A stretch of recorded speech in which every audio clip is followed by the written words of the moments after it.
Tiempo de adoración, de rendirse delante del Rey, delante del Señor, reconocer que Él es Dios. Doy gracias a Dios por sus vidas, ¿saben? Por venir a adorar al Señor. Me gozo mucho ver sus rostros. Alexander, me alegro mucho que estés aquí, ¿sabes? De verdad me alegro mucho cuando te veo hoy. Dios tiene grandes cosas para tu vida, ¿sabes? Créelo. Dice la palabra del Señor, y es una palabra que siento darte específicamente aquí en esta hora, que desde que eras un embrión los ojos de Dios te vieron, ¿sabes? Puso su mirada en ti. Y Él te hará entender y te mostrará el camino por el que debes andar, porque sobre ti ha puesto sus ojos, ¿sí? Dios es bueno, iglesia. Amén.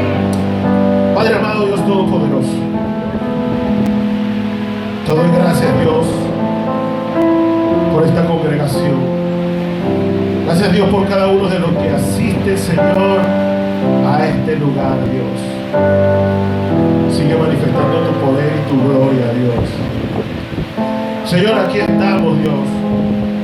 Algunos con situaciones, algunos con otras, algunos con debilidades, Señor, algunos con dudas, Señor, pero con un corazón dispuesto a adorarte. Te pido en el nombre de Jesús, Dios, que tú hables a nuestras vidas en este tiempo, en esta mañana. Que tú abras las escrituras para nosotros, Dios, y que esta penetre como una espada de doble filo a lo profundo de nuestro corazón. Te pido, Señor, por los que no se encuentran aquí, Señor, por los que están afectados de salud, Señor, que tu palabra pueda llegar a ellos, Dios, a través de las redes, Señor, y que hagan tu palabra conforme lo que tú has establecido para cada uno, en el nombre de Jesús. Amén. Dios le bendiga, mi hermano, puede tomar asiento allí. Muchas gracias.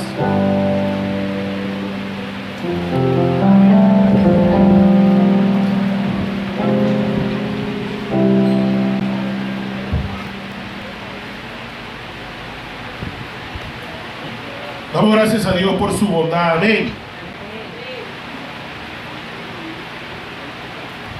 La semana pasada nuestro hermano Chaniel nos hablaba de un momento importante que ocurre en la palabra del Señor. Marcos describe este evento justo en la mitad de la palabra, en la mitad de su evangelio. Marcos tiene 16 capítulos y en el capítulo 8, finalizando el capítulo 8, se encuentra esta conversación entre Jesús y sus discípulos, donde Jesús le dice a sus discípulos: ¿quién dice la gente que soy yo? Sus discípulos le dicen, bueno, no dicen que eres Elías, otros dicen que eres Juan, y así van describiendo. Y el Señor le pregunta, ¿y ustedes quién dicen que soy yo? Y Pedro llega y dice, tú eres el Cristo, el Hijo de Dios. Decir tú eres el Cristo, el Hijo de Dios, el Señor les dice a Pedro, eso no te lo reveló ni carne ni sangre, sino Dios mismo. Ahora, la palabra Cristo era el Mesías. Cristo significaba rey ungido. Ahora, cuando tú escuchas la expresión rey ungido y dices, oye, tú eres el rey ungido, ellos tenían una percepción de lo que era un rey ungido. Un rey ungido era David. Un rey ungido era Salomón. Hombres que Dios preparó para ser rey, que Dios llamó, que Dios dio en fortaleza, dio dones. Hombres que conquistaron reinos, que hicieron grandes edificaciones, que almacenaron grandes riquezas. Eso era un rey ungido. Y eso es lo que ellos esperaban. Ellos tuvieron 3 años con el Señor Jesús, y después que el Señor Jesús muere y resucita, todavía ellos les preguntan. Eso lo podemos ver en Hechos capítulo 1, versículo 4 y 5. Señor, ya moriste y resucitaste, ¿cuándo es que vas a establecer tu reino? Y el Señor le dice, no le está dando tiempo a ustedes de conocer los tiempos y los sazones, sino en la soberanía de mi Padre. Ahora, Jesús les está contando esto y le dice, o les aclara que Él es el Mesías, ciertamente, que Él es el Rey ungido. Pero ahora ellos tienen esa percepción de Rey ungido y Jesús le dice, bueno, aunque yo soy el Rey ungido, resulta que las autoridades, resulta que los maestros de la ley, los ancianos, los fariseos, oye, me van a capturar, me van a hacer sufrir y me van a crucificar. Y si yo hubiese estado ahí escuchando ese discurso, yo, venga acá, Señor. ¿Cómo así? ¿Tú eres el rey? ¿Ah? ¿Tú traes un reino que es más poderoso que el de Roma? Y te van a agarrar y te van a crucificar. Y el Señor le dice, ven acá, es que todavía falta. Resulta que no solamente me van a agarrar y me van a crucificar, sino que el que quiera seguirme a mí, tiene que agarrar su cruz y seguirme. Ajá.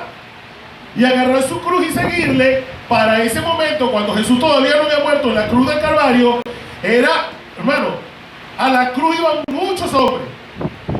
Muchos. Iban por malhechores e iban enviados por el Imperio Romano. Los judíos no tenían potestad para condenar a nadie a muerte en la cruz. Es decir, que el que llevaba una cruz era porque el Imperio Romano lo estaba mandando a matar.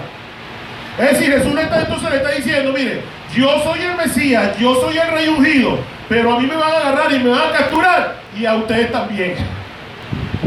Ay, mamá. Pero Jesús le dice, y aquí es donde pensamos, Jesús le dice, pero le digo que de los que están aquí, oye, antes de que mueran, algunos verán mi reino. Y dice Lucas, 8 días después de esto, Él reunió a algunos de sus discípulos, y es lo que vamos a leer a continuación. Quiero que vayamos a Lucas capítulo 9, versículo de 28 a 34. Cuando usted lo tenga allí, me dice amén. No me diga amén porque lo ve en el video, sino porque usted vea lo tiene en su Biblia. Amén. Ajá, gloria a Dios. Gloria al Señor. Lucas 9, 28, 36, la ven en el nombre del Padre, del Hijo y en presencia del Espíritu Santo. Amén. Aconteció como 8 días después de estas palabras que tomó a Pedro, a Juan y a Jacobo y subió al monte a orar. Y entre tanto que oraba, la apariencia de su rostro se hizo otra y su vestido blanco y resplandeciente. Y he aquí 2 varones que hablaban con él, los cuales eran Moisés y Elías, quienes aparecieron rodeados de gloria y hablaban de su partida que iba Jesús a cumplir en Jerusalén. Y Pedro y los que estaban con él estaban rendidos de sueño, mas permaneciendo despiertos vieron la gloria de Jesús y a los 2 varones que estaban con él. Y sucedió que apartándose ellos de él, Pedro dijo a Jesús, Maestro, bueno es para nosotros que estemos aquí y hagamos 3 enramadas, una para ti y una para Moisés y una para Elías. No sabiendo lo que decía, mientras él decía esto, vino una nube que los cubrió. Mientras él decía esto, vino una nube que los cubrió y tuvieron temor al entrar en la nube. Y vino una voz desde la nube que decía, este es mi Hijo amado, a él oí. Y cuando cesó la voz, Jesús fue hallado solo, y ellos callaron. Y por aquellos días no dijeron nada a nadie de lo que habían visto. Amén. Entonces fíjese esto, Jesús había prometido que algunos de los que estaban con él verían el reino de Dios antes de morir. Ahora ya vamos a hablar un poquito más en relación a esto, pero lo cierto es que el Señor escoge en ese momento a 3 hombres para que lo acompañen. Escoge solamente a Pedro, a Jacobo y a Juan. ¿Por qué no se llevó a los 12 cuando usted está delante del Señor? Usted le pregunta, ¿sí? Yo también le voy a preguntar. Pero cierto es que no todos somos llamados para todos, hermano. Ellos se quedaron haciendo otra cosa y el Señor escogió estos 3 para que hicieran esta tarea. ¿Qué se quedaron haciendo los otros 9? Las series especulan por allí, pero es solo especulación porque lo dice la palabra del Señor. Pero Dios escogió a estos hombres. Pero lo que sí puedo decirle es lo siguiente, ¿sabe? es que usted está aquí hoy día no por su mera voluntad. Incluso si usted llega aquí por primera vez, usted puede estar diciendo, no, yo estoy aquí porque fulana me trajo, porque fulano me trajo. Pero resulta que dice la palabra del Señor en Juan capítulo 15, versículo 16: no me elegisteis vosotros a mí, sino que yo os elegí a vosotros. Y os he puesto para que vayáis y llevéis fruto, y vuestro fruto permanezca, para que todo lo que pidierais al Padre en mi nombre, Él os lo dé. Él nos escogió, no lo escogimos nosotros a Él. Y usted puede decir, no, pero es que yo estaba buscando a Dios, yo siempre estaba buscando a Dios. No, chicos, Dios era que te estaba buscando a ti. Fíjense algo, yo le decía esta mañana a la iglesia que ciertamente yo no andaba buscando a Dios. Mi padre menos, mi padre ni me estaba buscando a mí. Y puede pasar, ¿sí? Gloria a Dios por los hijos que son planificados, pero muchos no son planificados. Y hay padres y madres que cometen tremendos errores. Llegan al homicidio, decir con toda propiedad, aunque a mucha gente no le guste, llegan al homicidio, que es matar a su hijo o a su hija en el vientre. Porque la Biblia dice, desde que era un embrión, desde que se unió el óvulo y el espermatozoide, mis ojos te vieron. Y llegan a eso. Pero allí quiero ir.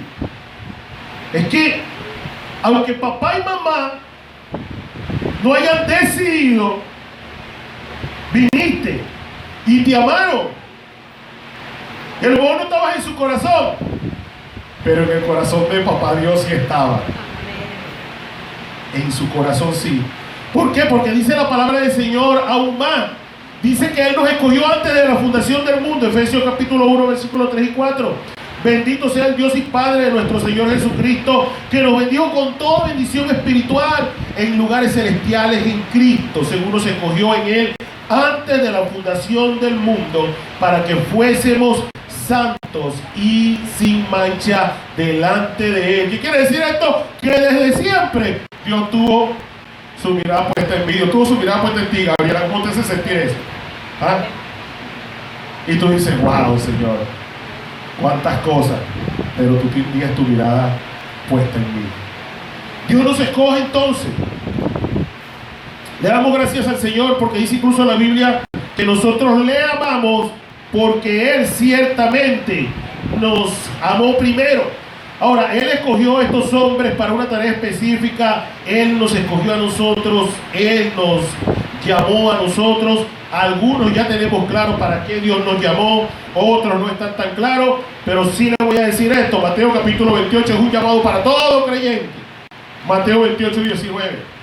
Todo el que ha creído en el Señor Jesús está llamado a ir y a ser discípulos, bautizándolos en el nombre del Padre, el Hijo y el Espíritu Santo, y enseñándoles que guarden todas las cosas que yo os he mandado. Ahora, Jesús escogió a estos tres hombres. Dice la palabra del Señor que escogió a estos tres hombres y se los llevó a ¿quién? ¿Quién me dice ahí el versículo 28? 28 de Lucas 9. Y aconteció como 8 días después de estas palabras que tomó a Pedro, a Juan y a Jacobo y subió al monte ¿a qué? A orar. Ahora, esta no es la única vez que nosotros vemos a Jesús en la palabra orando. Jesús oraba constantemente. ¿Ves? Vemos que Jesús terminó la multiplicación de los panes y se iba a orar. Jesús hacía otra cosa y se iba a orar. Ahora, ¿cuál es la respuesta más sencilla en relación a qué es orar? Hablar con Dios. Ahí está. Oye, todos hermanos, todos teólogos, hablar con Dios. No se necesita más, hermano, así es. Orar es hablar con Dios. Hay hermanos que de pronto, no, pastor, es que yo no sé orar. Bueno, sí saben. Orar es hablar con Dios. Que no tienes el bagaje evangélico, Padre eterno, Dios todo, no importa. Es hablar con Dios. Ahora, Jesús es Dios. ¿Amén o no amén? Amén. En el principio era el verbo era con Dios y el verbo era Dios. Y aquel verbo se hizo carne y habitó entre nosotros. ¿De quién está hablando? De Jesús. Dice que Jesús era con Dios y Jesús era Dios. Ahora, si Jesús era Dios, ¿por qué Jesús iba a llorar?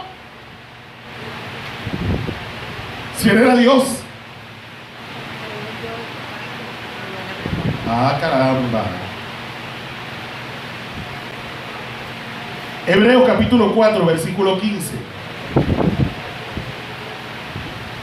Dice, porque no tenemos un sumo sacerdote que no pueda compadecerse de nuestras debilidades, sino que fue tentado en todo según nuestra semejanza, pero sin pecado. Jesús se hizo hombre, se hizo carne, y en carne debía ser tentado y debía vencer la tentación, debía vencer el pecado. Jesús estaba en carne y a la verdad el espíritu está dispuesto, pero la carne es ¿qué? Débil. Y la forma de que ese hombre venciera la tentación, venciera el pecado, era mantenerse como conectado a la fuente, conectado a papá, fortalecido a papá. Cuando lo tenemos de pronto en Getsemaní, uno de sus momentos de debilidad, donde dicen que sudaba sangre. ¿Qué decía el Señor allí? Señor, si es posible, aparta de mí esta copa, pero no se haga, Señor, mi voluntad, sino la tuya. ¿Qué estaba haciendo ese hombre ante los momentos que le venían? ¿Qué estaba haciendo? Fortaleciéndose en el Señor. Ahora, si Jesús, Hijo de Dios, Dios mismo, necesitaba fortalecerse en la oración. Ajá, ya lo dijo Roberto. Ella predica por mí, Roberto. ¿Cuánto más nosotros? Es que es verdad. ¿Cuánto más nosotros? ¿Qué nos puede hacer creer a nosotros que como hijos de Dios, que somos tentados en todo tiempo, no necesitamos orar? El Señor Jesús en la oración que nosotros llamamos del Padre Nuestro, al final dijo, no les dejes caer en tentación y líbralos del mal. No les dejes caer en tentación. La tentación está latente. Jesús fue tentado. Dice que Satanás lo tentó y después de tentar a Jesús dice, y se apartó de él por un tiempo. Se apartó de él por un tiempo. Vemos a Pedro de pronto decirle, Señor, tú eres el Cristo. Y Jesús le dice, eso no te lo reveló ni carne ni sangre, Dios ha hablado por ti. Pero más adelante, cuando Jesús dice que va a ser entregado, Pedro llega y dice, Señor, no te contesta tal cosa. Y el Señor dice, apártate de mí, Satanás. Entonces, Dios, Jesús, estaba siendo tentado, aún por Satanás, aún de la boca de Pedro. Entonces, hermanos, necesitamos hablar con papá. Necesitamos hablar con Dios. Necesitamos fortalecernos en Él. Siempre recuerdo esa pregunta que estaba en una guía de estudio que nosotros teníamos antes. No sé si se acuerdan, Nueva Vida en Cristo. Y aparecía, si somos tentados, pecaremos irremediablemente. Y pareciera que los cristianos piensan que sí. Que si somos tentados, rodamos. No podemos hacer nada, no, hermano. Jesús sabía que era lo que tenía que hacer mientras estaba en carne. Era fortalecerse en el tiempo de oración. Ahora, orar, preste atención acá, es hablar con Dios. Es hablar con Dios. Yo que restablezco una conversación con Junior, yo les digo cosas a Junior y Junior me dice. Y hablamos. Porque si me paro frente a Junior y yo hablo y hablo y hablo y hablo y hablo y hablo y hablo y hablo y hablo y sigo hablando, y Junior no dice nada, yo hablé con Junior, no, hermano, yo hablé yo solo. Hay una dualidad, es ida y venida, ¿verdad? Yo hablo y él me habla, yo hablo y él me habla. ¿Cuál es el problema de nosotros los evangélicos? Es este, es que yo llego, voy a seguir con Junior, yo llego y me paro delante de Junior y yo le pregunto, Junior, ¿cómo te fue hoy? Y antes que Junior me responda, yo me voy. Y entonces, no sé cómo le fue a Junior porque no le di chance de que me respondiera. Yo no sé si usted me está entendiendo esto. Entonces nosotros somos así, vamos delante del Señor en la mañana, o en la tarde, o en la noche, pero vaya, por favor. Y de pronto vamos al Señor con nuestra lista de peticiones. Gloria a Dios, pídale al Señor, pídale. Pedid y se os dará, dice la palabra del Señor. ¿Ok? Dice, vengan a mí los que están trabajados y cargados y yo los haré descansar. Y claro, hermano, vamos con nuestras cargas delante del Señor. Pero por amor al Señor, ver respuesta de Dios. ¿Cómo así? Fíjese, esto es palabra de Dios. Sí. Usted va a comprar una librería, usted pregunta, mira, ¿qué precio tiene esa Biblia? Sí, Biblia. Pero esto es eso, es palabra de Dios. La palabra de Dios, el logos de Dios, lo que Dios habló. Ore, llévele sus peticiones delante del Señor, lleve sus cargas delante del Señor y tome un tiempo para abrir su Biblia, para que Dios hable a su vida. Para que cuando usted le pregunte, por ejemplo, Junior, ¿cómo llego a tal parte?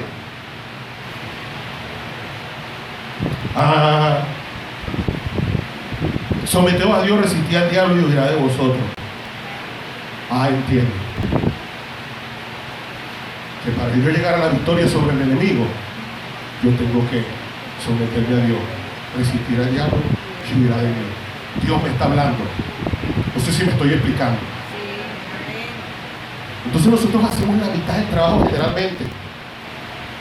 Vamos y le sumamos todo lo que tenemos en el corazón al Señor y el Señor me escucha. El Señor dirá, cónchale, pero que te responda, ¿vale? Me hiciste 20 preguntas, 20 solicitudes y no esperaste que yo te diera la respuesta. No esperaste que yo pusiera en ti la paz que sobrepasa todo entendimiento. Y Jesús iba, oraba. Y en esta oportunidad se lleva a esos 3 hombres, modelándole, ¿sabe? ¿Modelándole qué? La oración. Modelándole que él, hijo de Dios, Dios mismo, necesitaba orar. Tremendo Jesús. Muchas son las enseñanzas de Jesús.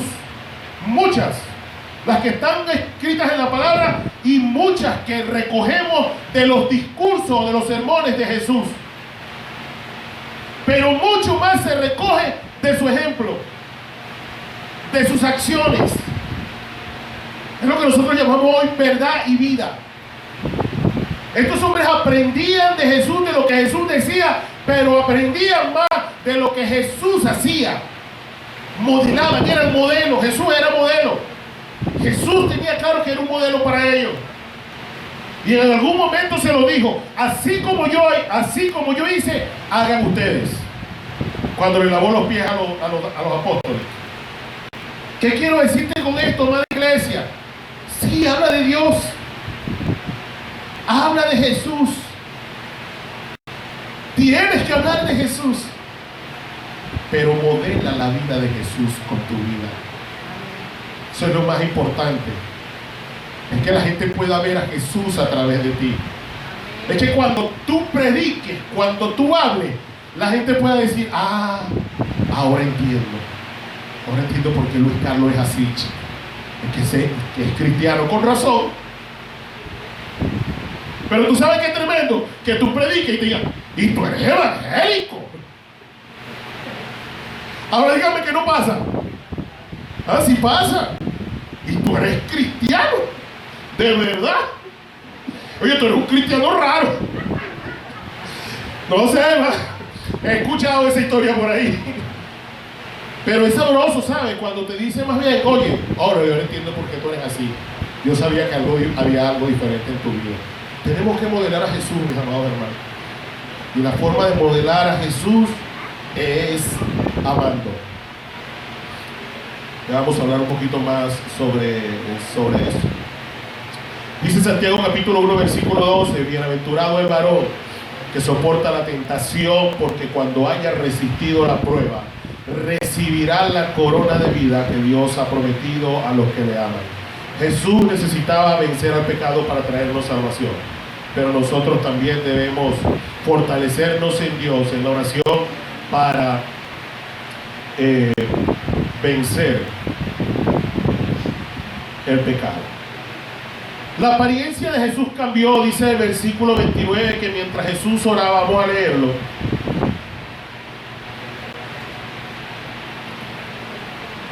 Y entre tanto que oraba, la apariencia de su rostro se hizo honra, y su vestido blanco y resplandeciente. Fíjense algo. Jesús había prometido a sus discípulos en el pasaje anterior, el que predicó el hermano Chanier, que algunos no morirían sin ver su reino. Ahora, pero la palabra que describe ese reino en el pasaje anterior tiene que ver con esplendor real. Dice, algunos de los que están aquí no partirán de este mundo sin ver mi esplendor real. Lucas de una vez enlaza y dice, 8 días después de esta declaración, Jesús agarró a estos 3 hombres, se los llevó a la montaña a orar, y mientras estaban allí, sobre Jesús vino un esplendor real. Y 3 hombres de los que estaban allí vieron esto. Entonces, esas promesas que dio Jesús allí, que algunos de ellos no morirían sin ver su reino, ¿okay?, se está cumpliendo en ese momento en Pedro, en Jacobo y en Juan. Ahora, preste atención a esto. La Biblia dice, lo leímos allí más adelante, que ellos estaban rendidos. Ellos estaban rendidos de sueño. Ahora, el Señor da una promesa, y la promesa es que algunos de los que estaban allí verían su reino, su esplendor real, verían sus vestiduras reales. Ahora, eso es una promesa. Eso es una promesa. Pero imagínense este escenario, que no es el que ocurrió, gracias a Dios, porque tenemos registro. Que de pronto el Señor les promete, bueno, ustedes van a ver mi esplendor, van a ver mi gloria, así como la vio Moisés, la gloria de Dios. El Señor le dijo a Moisés que él pasaría, lo colocaría sobre la peña, en la hendidura de la peña, y cuando él pasara iba a ver su gloria. Imagínate que Moisés se hubiese distraído cuando el Señor pasó. Pero tú sabes que eso pasó, ¿sabes?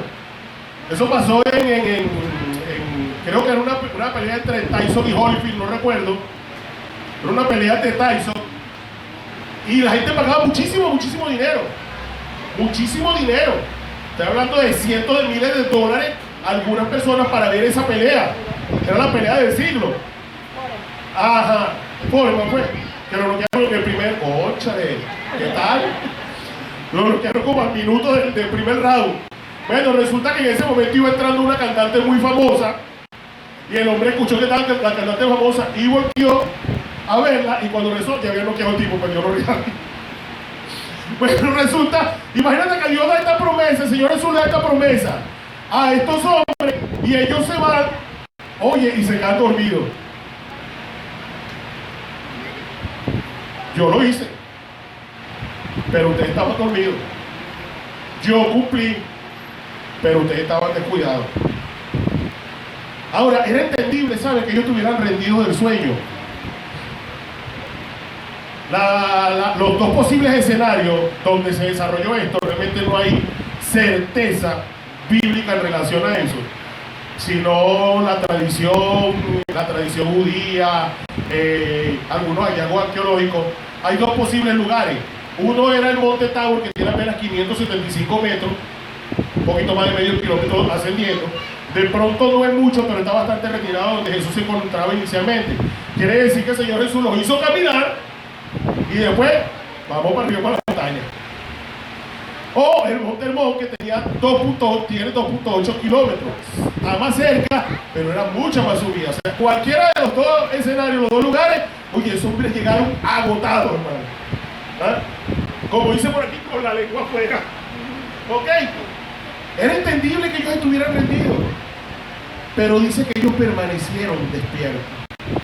¿Por qué hago énfasis en esto, hermano? Porque hay momentos en nuestra vida en los que nosotros podemos encontrarnos rendidos, ¿vale? Porque el trayecto ha sido largo, porque la prueba ha durado más de lo que nosotros esperábamos, porque el dolor en el cuerpo es más de lo que crees que puedes soportar, porque la necesidad es extrema, más allá de lo que has pasado antes, y te sientes cansado, ¿sabes? Y espiritualmente te adormeces. Si a usted no le ha pasado, yo lo voy a confesar, a mí sí. A mí sí.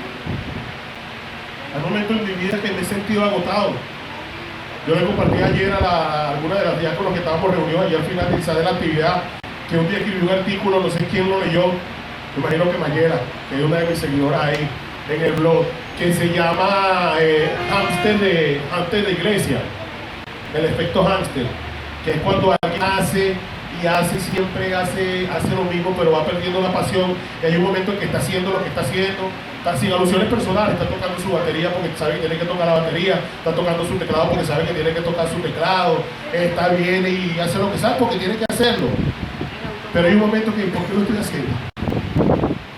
No sé si me estoy explicando. Y se pierde la pasión. Yo lo hice, ese artículo, un hombre llamado Camilo, y yo les confieso que cuando yo escribí eso, venía un tiempo atrás que yo me había sentido como Camilo. Y gracias a Dios, el Espíritu Santo de Dios vino sobre mi vida, habló a mi vida y me dijo: aviva el fuego del don de Dios que está en ti. Porque una de mis oraciones era: Señor, avívame, Señor, enciende el fuego en mí. Y el Señor me lleva a Timoteo y me dice: no, pero es que no soy yo. Aviva el fuego del don de Dios que está en ti. Eres tú quien tienes que hacer eso. Eres tú quien tienes que avivar el fuego en ti. Y enseguida el Señor te pasea: ajá, avivar el fuego. ¿Cómo se aviva el fuego? Metiéndole leña al fuego. Y enseguida preguntas con el Señor: ay, ¿cuál es la leña? ¿Cuál es la leña que yo debo meterle al fuego para que se avive? Y entendí la oración. Entendí que debía pasar más tiempo con el Señor. Entendí que debía buscar esas cosas que me apasionaban: el servirle al Señor, el irle a dar comida a la gente, el predicar al inconverso. Esas son cosas que para mí, para Harry, son leña que me avivan. Pero para Roberto hay cosas que le avivan, que son leña. Para Eder y para Jairo, para cada uno de los que estamos aquí, para que podamos seguir adelante. Y aunque nos sintamos rendidos, aunque nos sintamos cansados, no nos durmamos, sino que podamos seguir adelante y que podamos ver las manifestaciones de la gloria de Dios, porque la vemos. Ahora, ¿por qué transfigurarse? ¿Por qué mostrar su esplendor glorioso? ¿Era que Jesús quería presumirles a ellos? No. Pedro, uno de esos hombres que fue allí, en Hechos capítulo 10, uno de los pasajes que más estudiamos dentro de esta iglesia, va a la casa de Cornelio, y en la casa de Cornelio llega y dice: ¿sabe que Jesús es Señor de todo? De todo. Jesús fue ungido por el Espíritu Santo y con poder para hacer el bien, para sanar enfermos, para libertar el cautivo. Fue crucificado, al tercer día resucitó. Y escuche esto: y nosotros, dijo Pedro, somos testigos de eso. Pedro decía: yo fui testigo. Yo vi a Jesús transformarse con vestimentas relucientes. Yo lo vi, yo fui testigo. Nadie me lo contó, yo lo vi. No sé si me estoy explicando acá. Ahora, nosotros, amada iglesia, yo no sé usted, esta vez voy a hablar por mí. Yo soy testigo. Ajá, y si usted es testigo, levante la mano. Gloria a Dios. ¿Por qué? Porque nosotros hemos visto a Jesús hacer cosas hermosas y maravillosas en nuestra vida. Y si lo ha hecho, apláudale. Pero lo importante es que estos hombres testificaban. Estos hombres no se callaban. Yo lo vi. Yo lo vi sanar a los enfermos. Yo lo vi proveer. Testimonio. ¿Sabe? Hay gente que está necesitando escuchar eso pequeñito que usted cree que Dios hizo en su vida. Y usted le da gracias a Dios. Gracias, Señor. Y usted dice: bueno, esto es una tontería, pero para mí es algo grande. Pero resulta, hermano, que para esa persona que está al lado tuyo, de pronto, también eso es algo grande. Y necesita saber que Jesús puede hacerlo. Yo decía esta mañana en la iglesia que yo pasé por un lapso así medio pentecostalón, donde yo le decía al Señor y le oraba porque yo quería hacer, oye, que Dios me usara para sanar y para libertar a los cautivos, a los endemoniados, que yo pusiera las manos y los demonios salieran corriendo, gritando, chillando y aullando. Y yo le oraba al Señor por eso. Y Señor, y yo quiero sí, tu poder, y déjame ver tu poder. Y ahí yo estaba en esa oración, ahí haciéndole al Señor, orándole por su poder. Pero terminando de orar, el Señor trae a mi mente un coro.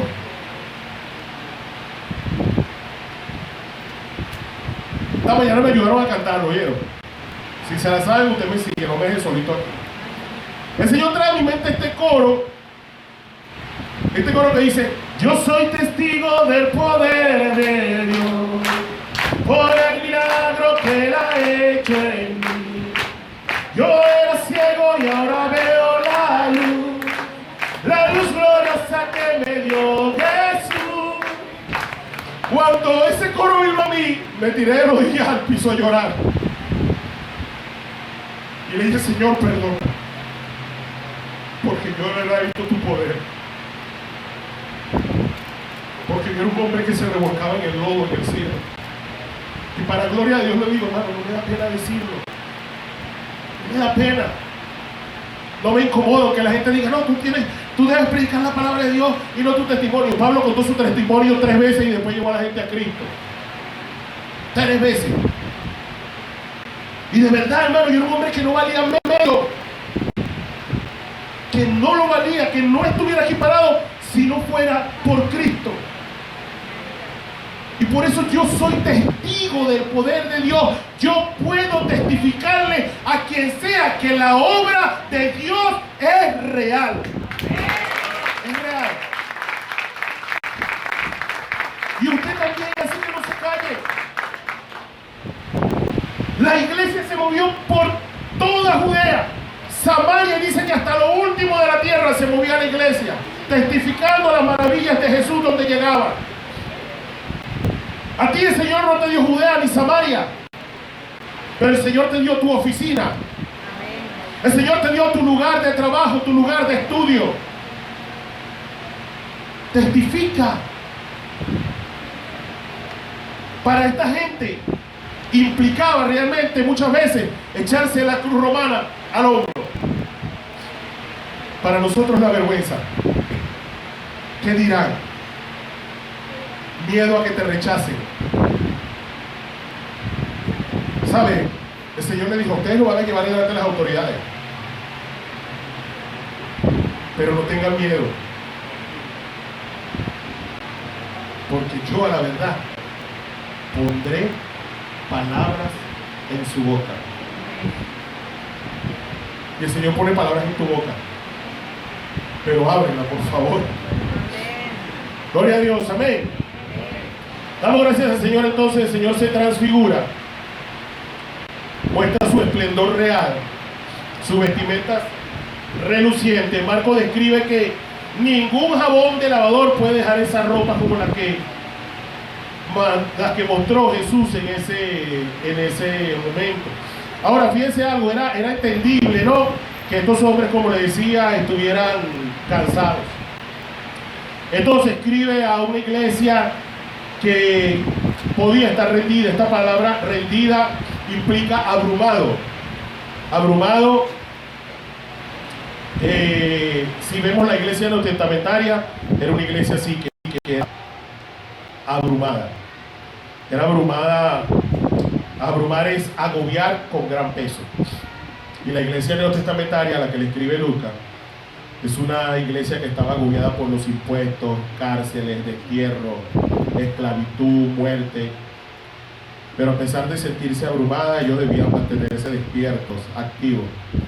Solo así podían ver la gloria de Dios manifestarse en ellos y a través de ellos. Y puede también, mi hermano, mi hermana, que tú te sientas agobiado, que tú te sientas abrumado por muchas cosas. pero mantente despierto haciendo la obra del Señor para que pueda ver su gloria manifestarse en ti y a través de ti. Amén. Ahora, dice la palabra del Señor en el versículo 30, que mientras Jesús estaba allí orando, aparecieron dos varones que hablaban con él, los cuales eran Moisés y Elías. Aquí no hay duda. Aquí no es que será o no será.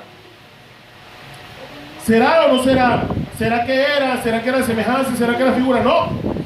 Describe la palabra que eran ellos, que eran Moisés y que era Elías. Ahora fíjense esto es muy importante, ¿no? Iglesia, preste atención aquí porque hoy hay unas corrientes teológicas medio extrañas por allí. Y que Dios se encarga a través de su palabra de aclarárselo a la iglesia primitiva. La iglesia primitiva era muy asediada por los judaizantes. Ahora, el Señor les muestra allí que están Moisés y Elías. Moisés representaba la ley. Moisés fue el que escribió la ley. Dios le dio los mandamientos. Ok. Y está Elías, que era el profeta de los profetas. El profeta más significativo dentro del pueblo judío era Elías. El hombre que detenía la lluvia por 3 años. Que hacía descender fuego del cielo. Que mató a 850 profetas. 450 de Baal y 400 de Acera. Oye, el profeta de los profetas. O sea, y la base doctrinal o la base de la vida del pueblo judío eran la ley y los profetas. Ahora vemos ahí está la ley y están los profetas. Y están hablando, dice la palabra del Señor, sobre lo que le había de acontecer a Jesús, con sus vestimentas relucientes allí. Y están hablando de que pronto en Jerusalén Jesús va a partir.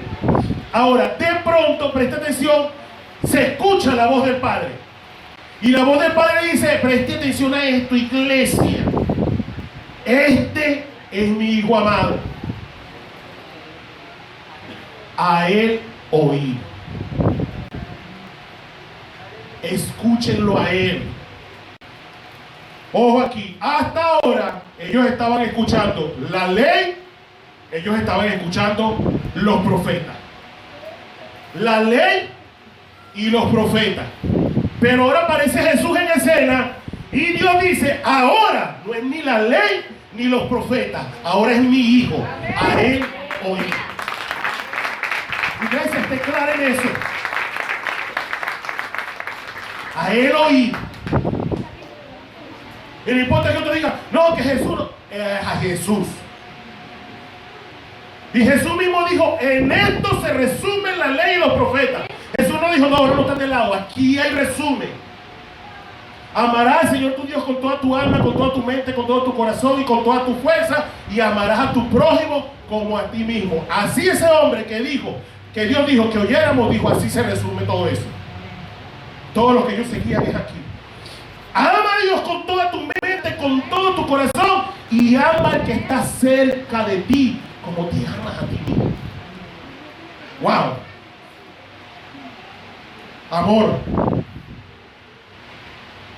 Dios dijo, ahora no es todas esas leyes, ahora es el amor. Juan 3:16, todos lo conocemos, ¿verdad? La mayoría. De tal manera amó Dios al mundo que entregó a su único Hijo para que todo aquel que en él crea no se pierda, sino que tenga vida eterna. Era algo incomprensible, ¿sabes? De alguna forma para los judíos. El amor. Porque ¿qué? Dios es amor. Primera de Juan 4:8. Primera de Juan 4:8. El que no ama no conoce a Dios. Porque ¿qué es Dios? Dios es amor. Yo sé que ahí por ahí hay un evangélico que está diciendo, pero también es fuego consumidor. Dios es amor, amada iglesia. Entonces preste atención a esto. Hoy hay muchos movimientos, sí, que quieren hacer que cristianos cumplan la ley y practiquen ritos mesiánicos y toda esta serie de cosas. Pero el Señor Jesús cuando en la última Pascua Él partió el pan y bebió la copa y le dijo a sus discípulos, Este es que el nuevo pacto en mi sangre. Le dijo, esta nueva comunidad de fe que vamos a armar, los seguidores que me sigan, o sea, ya no están bajo ese pacto, sino bajo un nuevo pacto. Un nuevo pacto en el que nosotros más adelante entenderíamos, explicado por Pablo, ¿ok?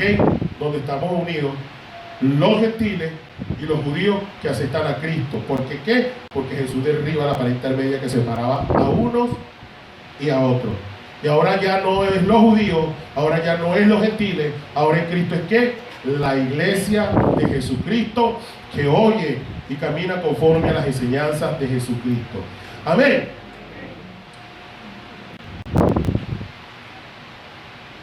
Otra razón por la que Jesús muestra su esplendor. Muchos hombres murieron crucificados por el imperio romano, ¿saben? Muchos, no pocos.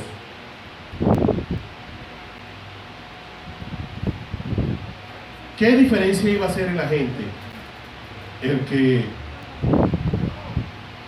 muriera un hombre más? La única diferencia es que este hombre realmente fuera diferente. Entonces cuando nosotros vemos a Marcos, este suceso está justamente, como le decía, empezando la mitad del libro. La mitad del libro, Marcos, es muy particular porque Marcos, la mitad del libro, los primeros 8 capítulos, es mostrándonos quién es él, quién era ese hombre, quién era Jesús. Y termina diciendo al final de la mitad que Jesús es el Mesías. Y después, la otra mitad comienza diciéndonos qué vino a hacer. ¿Qué vino a hacer? A morir en la cruz para perdón de nuestros pecados.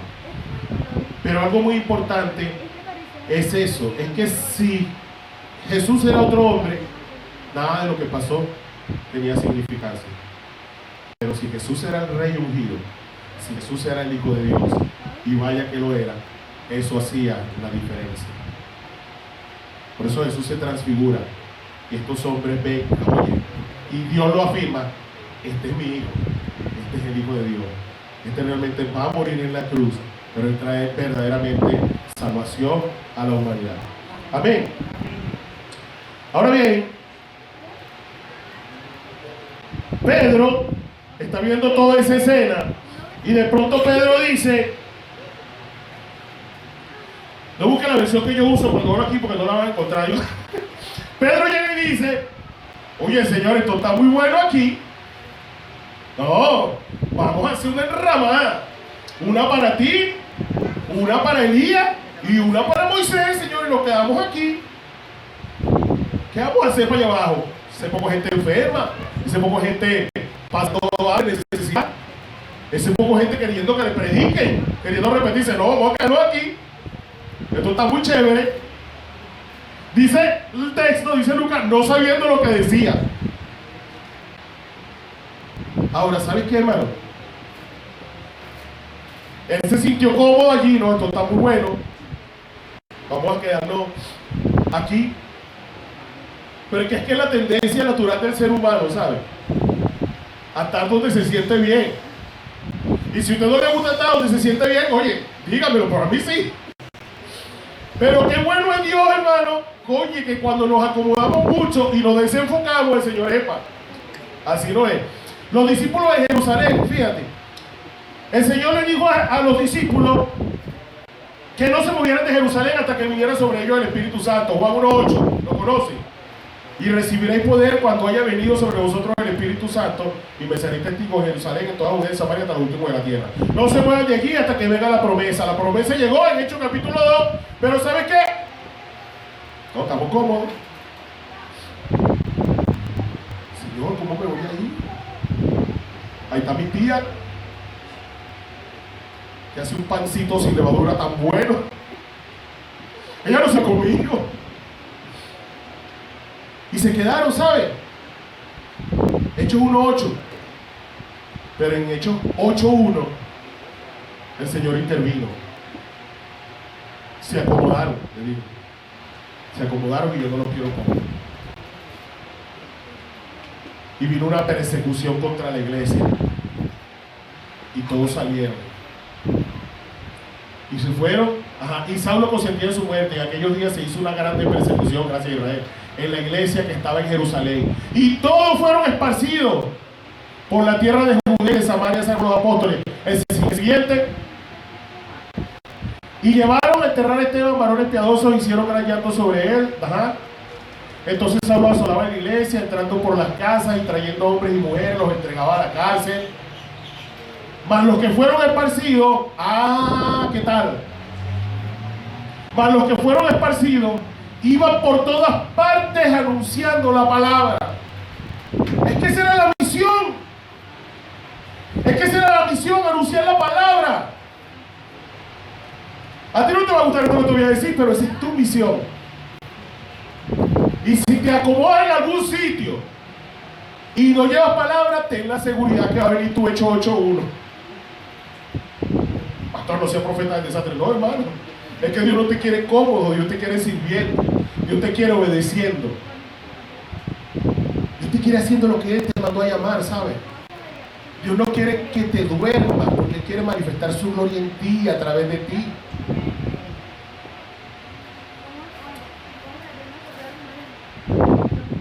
No se muevan hasta que haya venido sobre vosotros el Espíritu Santo. El Espíritu Santo vino y ellos se mantenían sin moverse. La tendencia del ser humano es mantenerse en la llamada zona de confort. Ahora, el concepto más básico de confort que conseguí: bienestar o comodidad material. ¿Qué tal? Da hasta pena, chica, que en ese sentido tan cómodo. Bienestar o comodidad material. ¿Sabe qué? Yo conocí a un sareto amigo mío que él tenía una casa. Él vivía en Caracas cuando yo vivía en Caracas, y él tenía una casa por aquí, por los valles del Tuy. Él era ya un hombre de edad, y su casa tenía un nombre. Le llamaba El Descanso del Guerrero.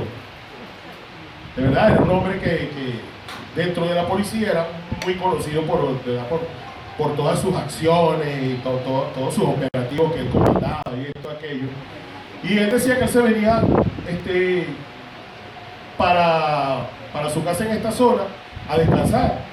Tenía un estanquecito allí, su cosa, una churatica, y era el tiempo donde él venía y descansaba.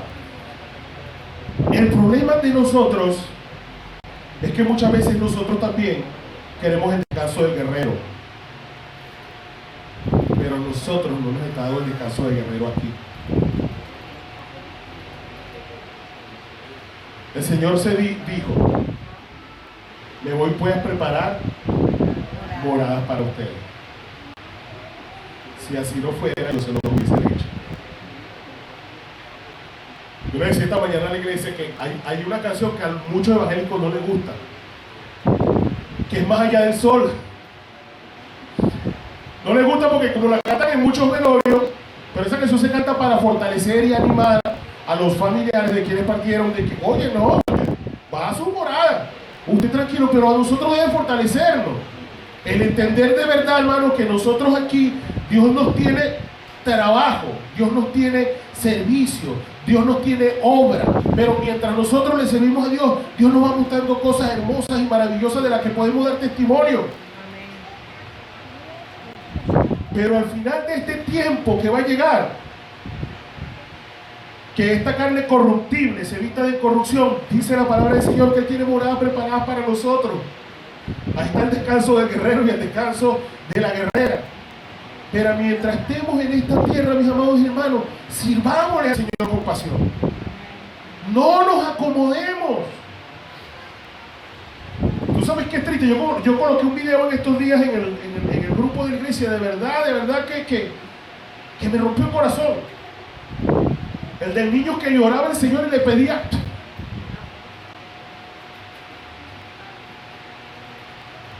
Yo pedí muchas veces las cosas que le pido al Señor. Ese niño pedía al Señor: ayúdame a tener agua. Ayúdame a tener agua, Señor. Ayúdame, Señor, a tener agua, le decía el Señor. Y yo decía: Señor, hay tanto por hacer. Tanto por hacer. esposa me decía, yo decía, Harry, pero ¿por qué la gente de esa comunidad no busca, no va a hacer un pozo, no va a hacer esto? Y yo le decía, sí, es verdad, mi amor. El trabajo del cristiano.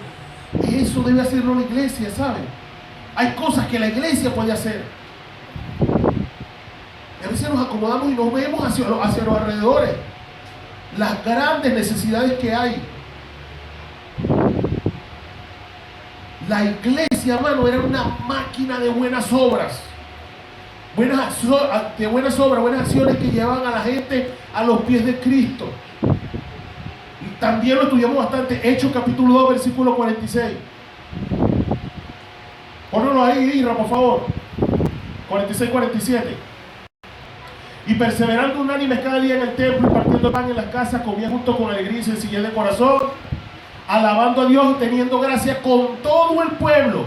Y el Señor añadía cada día a la iglesia a los que habían de ser salvos. Presta atención a esto. Tenían gracia, la gracia de la gente. ¿Por qué creen ustedes que tenían la gracia de la gente? Porque su fe estaba repleta de obras. No somos salvos por obra, pero somos salvos para las obras. Porque nuestra fe sin obras es fe muerta. Eso no lo dice Santiago. La fe sin obras es muerta. O sea, una fe que no ha nacido, hermano, que no existe. Porque la fe de la iglesia se manifiesta a través del quehacer, de las obras. Obras que muestran el amor de Dios, ese Dios que es amor. Y dice en Efesios capítulo 2, versículo 10, pónganlo ahí, Israel.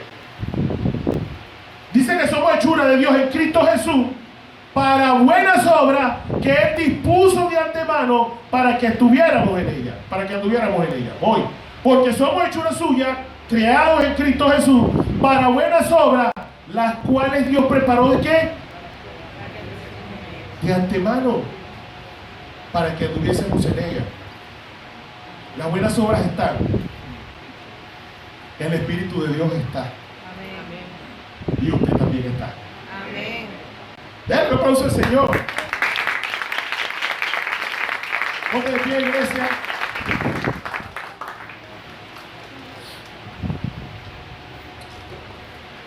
En ese momento, Jesús le dijo a los tres que estaban con él que no se lo contaran a nadie por los momentos. Mateo aclara que debían contarlo después de la partida del Señor.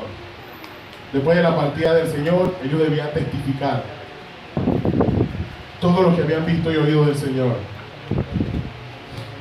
¿Sabes qué? El Señor partió. Por lo tanto, nosotros debemos testificar. La venida del Señor está cerca, ¿sabes? Amén. Maranata. Cuando tú ves el escenario mundial, tú no puedes más que decir eso que acaba de decir mi hermana Mayela, Maranata. Cristo viene. No esperes cambios, ¿saben? En el escenario mundial. No esperes que un día se anuncie la paz mundial y que se recojan las bombas y ya no haya más rumores de guerra.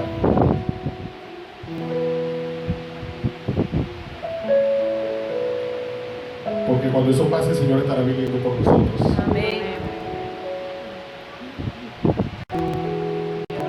Cada día esto se pondrá peor porque es lo que dice la palabra del Señor. Eso nos dice que hay urgencia de predicar la palabra, ¿sabe? Hay urgencia, iglesia.